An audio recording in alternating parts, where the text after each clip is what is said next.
블랙호크 헬리콥터에 파일럿 대신 컴퓨터가 있으면 어떤 모습일지 궁금하신가요? 좋은 소식이 있습니다. 유호크가 바로 그 질문에 대한 답입니다.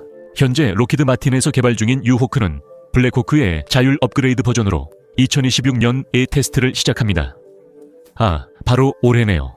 이론적으로는 블랙호크의 물류 업그레이드이지만 유호크의 실제 적용 가능성은 실제 적용 가능성입니다. 그걸 5번 빨리 말해보세요. 이건 교리에서 큰 도약입니다. 판도라의 상자처럼 많은 질문이 나옵니다. 조종사 희생이 추가 화물 공간만큼 가치 있을까요? 물론 말 그대로는 아닙니다. 프로그램이 조종사를 완전히 대체할 수 있을까요? 그리고 병사들이 자율 비행체를 완전히 신뢰할 수 있을까요? 그 답은 생각보다 훨씬 복잡합니다. 이제 오늘 에피소드인 블랙호크 설계 능력 이야기로 돌아가겠습니다. 이 영상에서 혼란을 피하기 위해 본격적으로 들어가기 전에 2가지를 먼저 짚고 넘어가겠습니다. 첫째로, 유호크는 독자적인 설계가 아니라 전설적인 U-60 블랙호크 헬리콥터를 무인화해서 다시 설계한 기체입니다. 메가 프로젝트에서 블랙호크를 아직 다룬 적이 없어 이번에 이야기하려고 합니다. 곧 다룰 예정인데 정말 한 번도 다루지 않았나요? 둘째로, 원래 블랙호크와 유호크 모두 전설적인 항공기 제조사인 시코르스키 항공에서 개발했습니다. 하지만 시코르스키는 2015년에 로키드 마틴에 인수되었고, 이로 인해 유호크도 로키드 마틴에 계속 확장되는 항공기 컬렉션의 일부가 되었습니다. 블랙호크는 베트남 전쟁에 직접 참전하진 않았으나 그 영향은 많이 받았습니다. 헬리콥터는 전쟁에서 중요한 역할을 했고, 현장 문제를 바탕으로 미 육군은 이후 더 나은 다목적 헬리콥터를 원하게 됐습니다. 전설적인 벨 유틸리티 헬리콥터 1-1호코이, 흔히 휴이로 알려진 이 헬리콥터는 베트남 전쟁에서 단연코 가장 중요한 기체였습니다. 이 헬리콥터는 병력 수송부터 보급, 의무 후송까지 모든 임무를 수행하는 다목적 헬리콥터였습니다. 그리고 매우 유용했지만 휴이는 생존율이 매우 낮았습니다. 약 7,000대의 휴이가 배치되었는데 그중 약 3,300대가 격추되었습니다. 이는 거의 50%에 달하는 손실률입니다. 휴이는 실제 무기와 싸울 수 있었습니다. 그러나 1989년 마드리드 근처에서 스페인 육군 휴이 한 대가 한 농부가 던진 로켓에 격추됐습니다. 정말 기이한 일이지만 그 덕분에 영화 퍼스트 블러드의 그 장면이 실제로 꽤 현실적으로 느껴집니다. 이 모든 점을 고려해서 군은 다음 다목적 헬리콥터에서는 생존성에 중점을 두고자 했습니다. 1972년에 발표된 새로운 설계 요구사항 목록에는 향상된 생존성과 신뢰성, 고고도 성능 개선, 그리고 모듈식 설계가 포함되어 있었습니다. C-130 허큘리스에 탑재될 수 있는 능력과 낮은 수명 주기 비용 등 여러 가지 특징도 요구되었습니다. 이 요청에 대응하여 시코르스키의 엔지니어들은 C-130 수송기 탑재 요구를 충족시키기 위해 주로 길고 낮은 형태의 사엽, 메인 로터와 테일 로터 설계를 고안해냈습니다.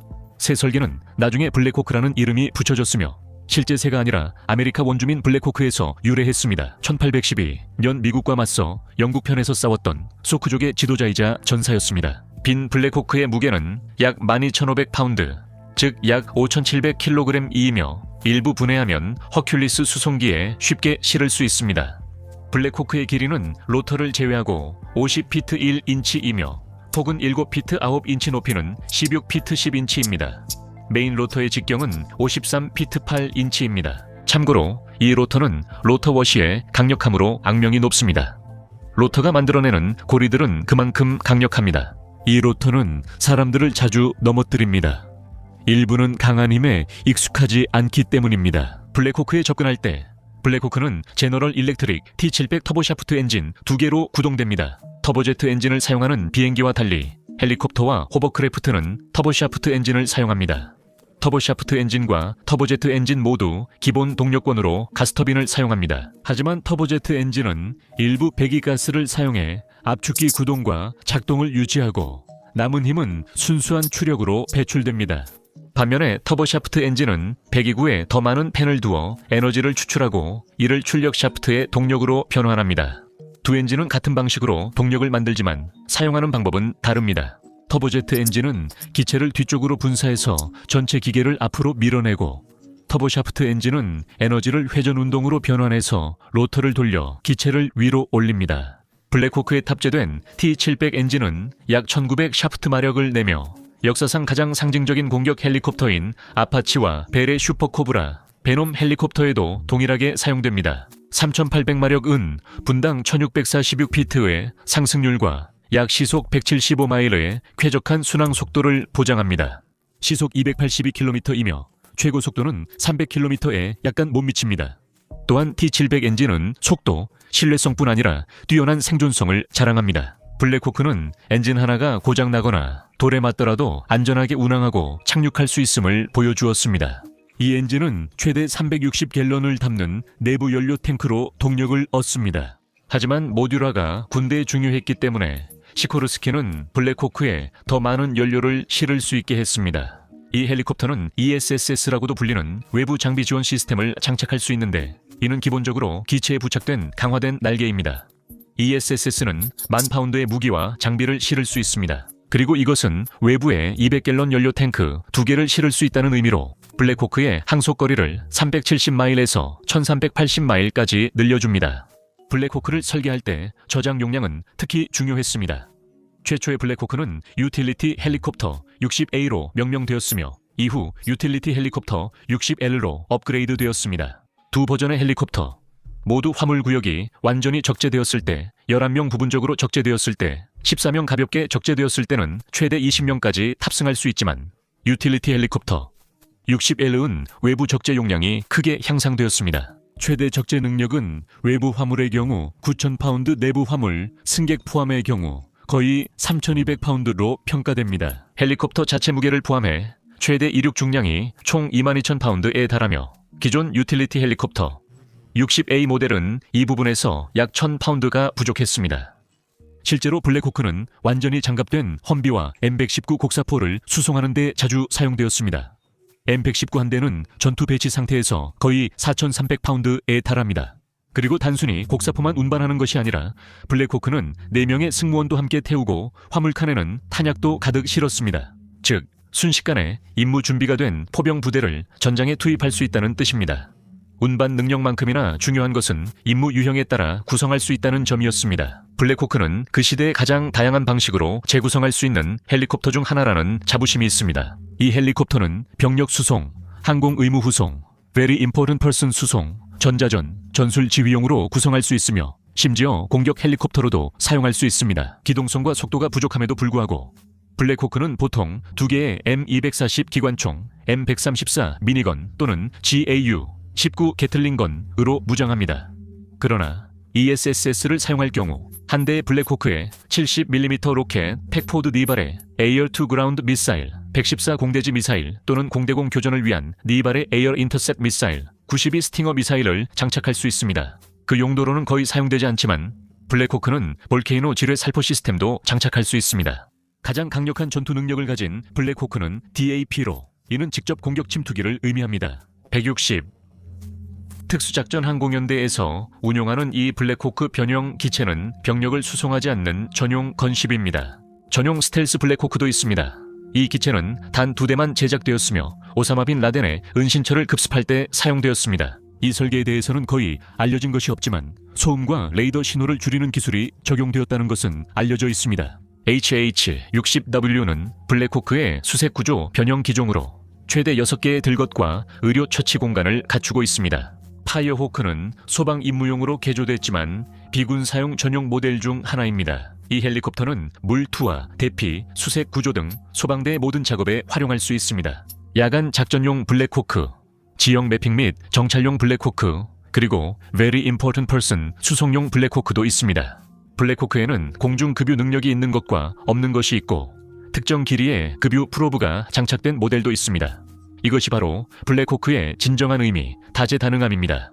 그리고 이러한 다재다능함 덕분에 블랙호크는 전 세계 군대에서 중요한 역할을 하며 오늘날까지도 중요한 다목적 헬리콥터로 자리매김하고 있습니다. 미국이 은퇴를 계획해도 벨 MB-75를 선호해 블랙호크는 완전히 사라지지 않을 것입니다. 블랙호크는 단지 자율 헬리콥터와 유호크로 진화하고 있을 뿐입니다.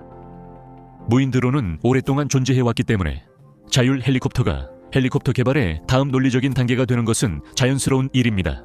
무인 드론에서 무인 헬리콥터로 넘어가는 것은 결코 거대한 도약이 아니며 역사상 가장 다재다능한 헬리콥터 플랫폼보다 실험하기에 더 좋은 헬리콥터는 없을 것입니다. 유호크는 사실 블랙호크의 첫 번째 자율 버전은 아니지만 최초로 대량 생산되는 자율 블랙호크가 될 예정입니다. 나사는 라스칼이라는 개조 버전을 개발해 2012년 완전 자율 비행을 했습니다. 군인원이 탑승했지만 2시간 비행은 헬리콥터가 완전히 자율적으로 수행했습니다. 라스칼은 약 400피트 높이에서 비행했으며 자율 비행 제어, 위협 회피, 지형 감지, 궤적 생성 등 모든 기능을 완전히 자율적으로 수행했습니다. 2014년 시코르스키는 로키드 마틴에 인수되기 1년 전 유인 무인 조종 가능한 블랙호크를 개발했습니다. OPBH는 육군 뮤럴 프로그램의 일부로 유인 및 보급용 공중 수송, 헬리콥터 개발을 목표로 했습니다. 승무원은 실제 조종사 또는 소프트웨어 중 헬리콥터 조종 방식을 선택할 수 있었습니다. 이 목적을 위해 시코르스키는 매트릭스 기술을 개발했으며 이 기술은 유호크에도 사용될 만큼 상당히 중요한 기술입니다. 이 기술은 블랙호크의 자율 기능을 완성시키며 조종사 없이 운용자의 통제하에 비행할 수 있게 해줍니다.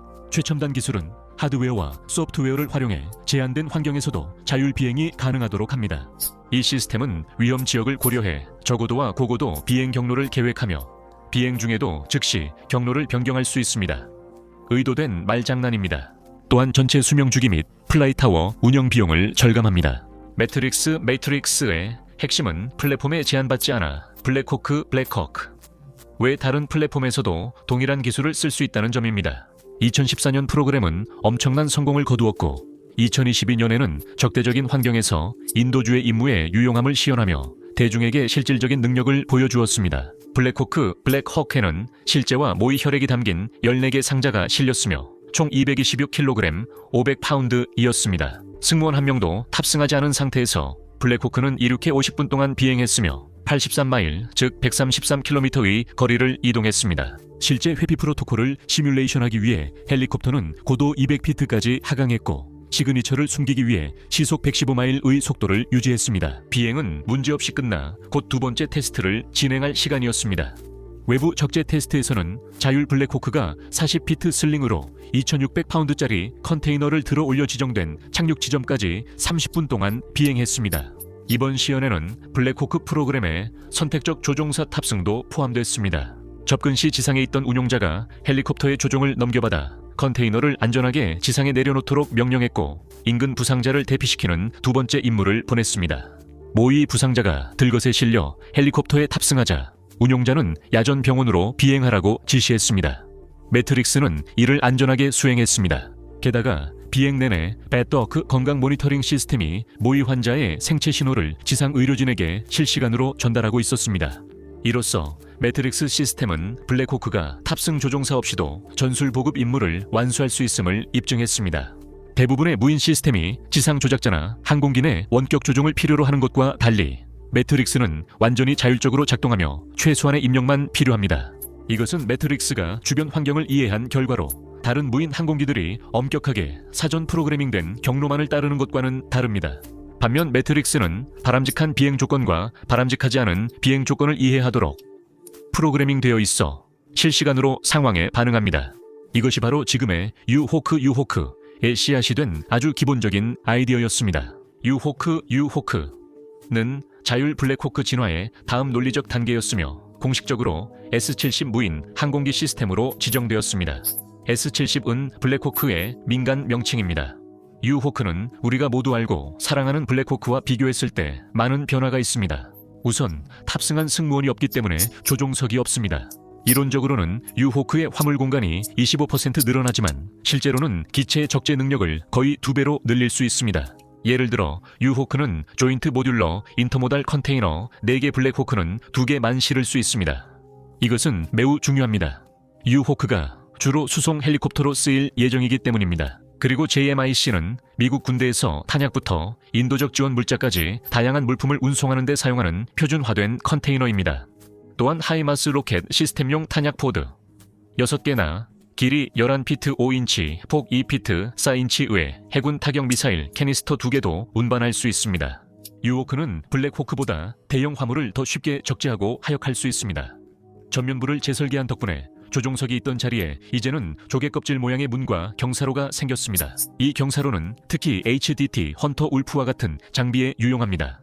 헌터 울프는 무인 지상 차량으로 유호크에 의해 운반되고 무인 차량 협력 체계에서 배치될 수 있습니다. 슬링 적재 용량은 변함없이 9,000파운드이지만 유호크의 내부 적재 용량은 약 7,000파운드로 총 적재 능력은 10,000파운드에 달합니다. 즉 순수 적재 능력 면에서 원래의 블랙호크보다 약간 더 뛰어나다는 뜻입니다. 실제로 한 대의 유호크는 약 16시간 동안 100km 거리를 넘는 동안 33톤이 넘는 화물을 운송할 수 있습니다. 이는 일반 블랙호크로는 사실상 불가능한 일입니다. 왜냐하면 승무원들은 아시다시피 휴식이 필요하기 때문이죠. 그리고 유호크가 더 긴 항속거리를 가지고 있기 때문이기도 합니다. 유호크의 항속거리는 블랙호크보다 약 25% 더 뛰어나며 최대 항속거리는 1840마일, 즉 거의 3000km에 달하고 최대 채공 시간은 14시간입니다. 만약 유호크가 단순히 머무르면서 현재 상황을 감시하는 임무를 맡는다면 연료 탱크를 내부에 추가로 장착해서 항속거리와 채공 시간을 더 늘릴 수도 있습니다. 이것은 특히 인도 태평양 지역에서 미군에게 매우 유용할 것입니다. 유호크는 이론적으로 괌에서 대만까지 비행한 뒤 연료를 보급하고 다시 돌아올 수 있습니다. 같은 거리는 표준 블랙호크로는 도저히 갈 수 없는 범위입니다. 이러한 변화들은 모두 시코르스키가 조종사들을 내보내고 컴퓨터로 대체하는 데 성공했기 때문입니다. 기존 블랙호크는 2명의 조종사가 필요했습니다. 유호크는 태블릿만 필요합니다.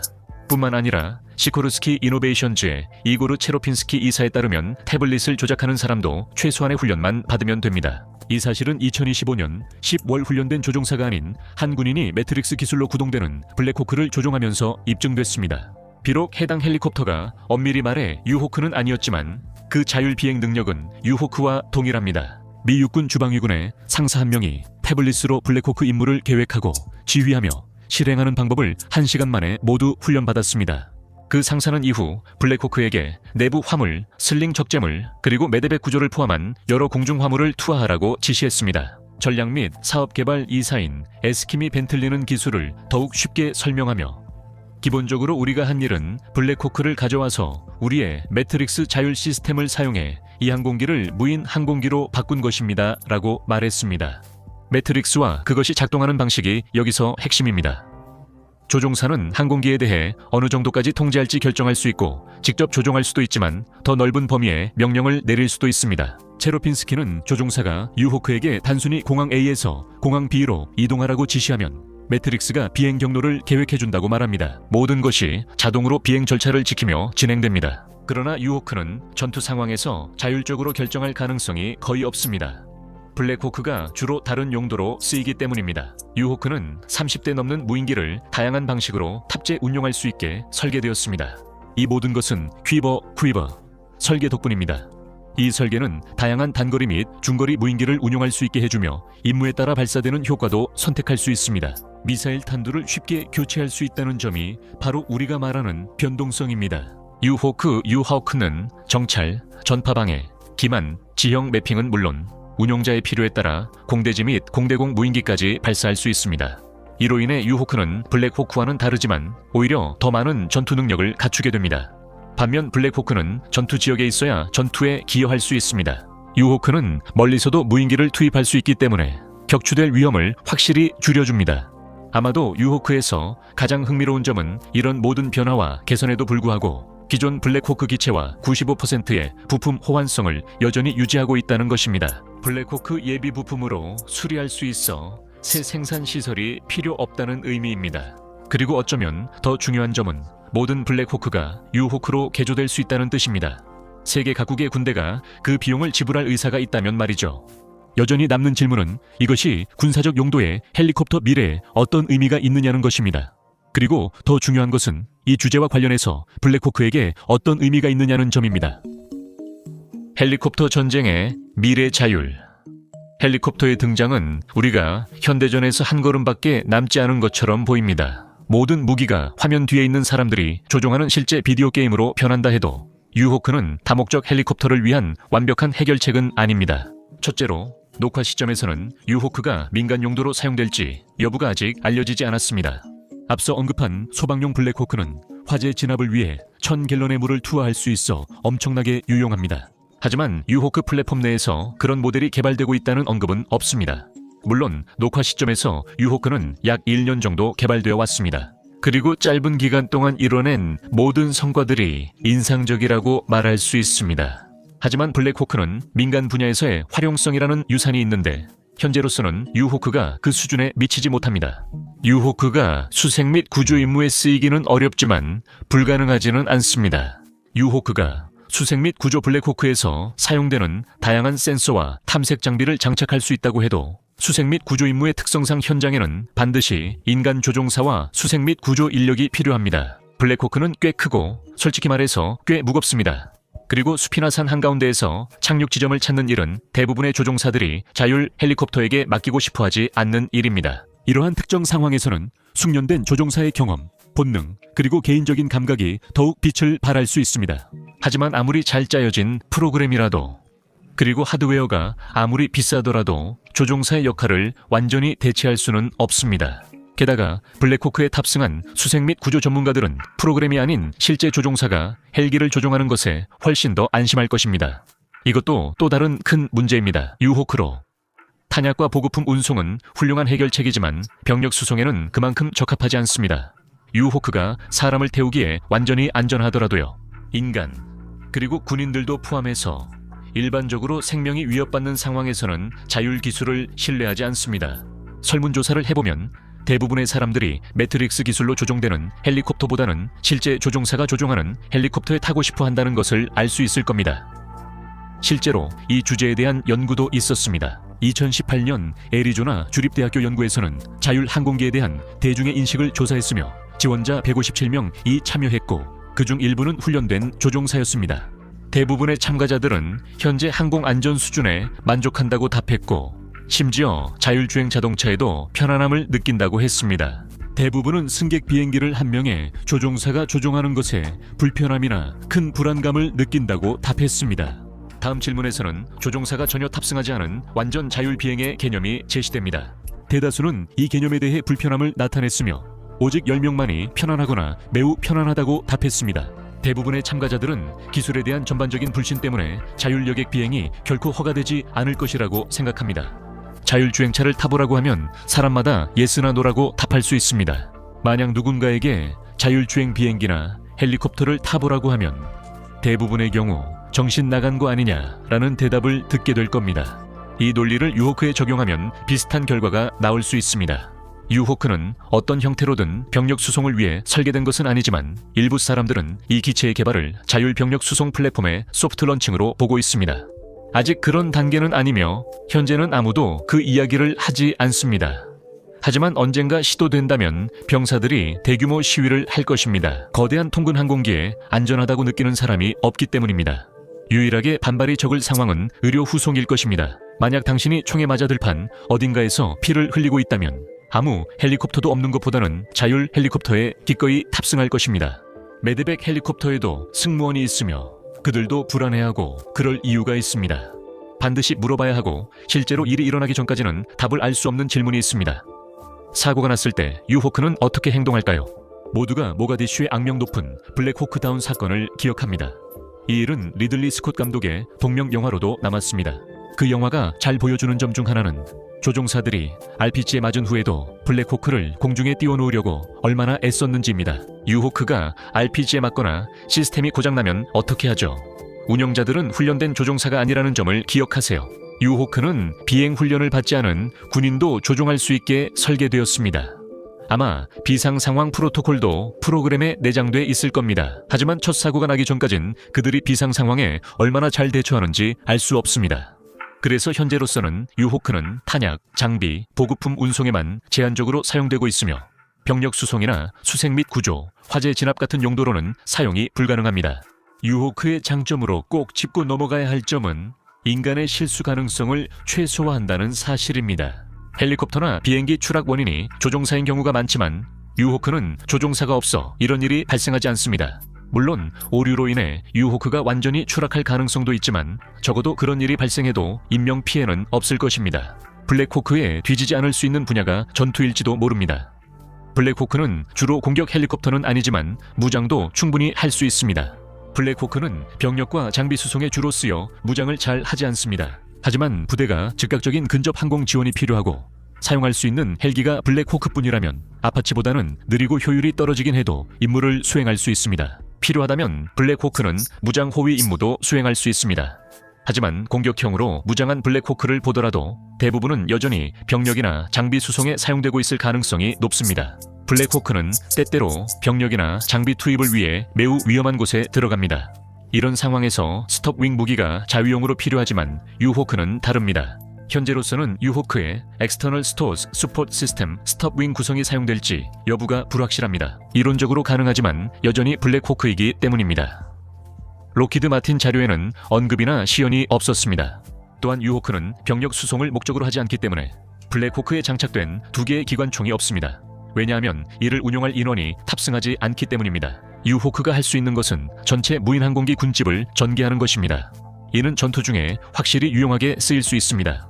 지상부대는 정찰 정보를 얻을 뿐만 아니라 일부 UAV는 공대지 무장을 탑재할 수 있습니다.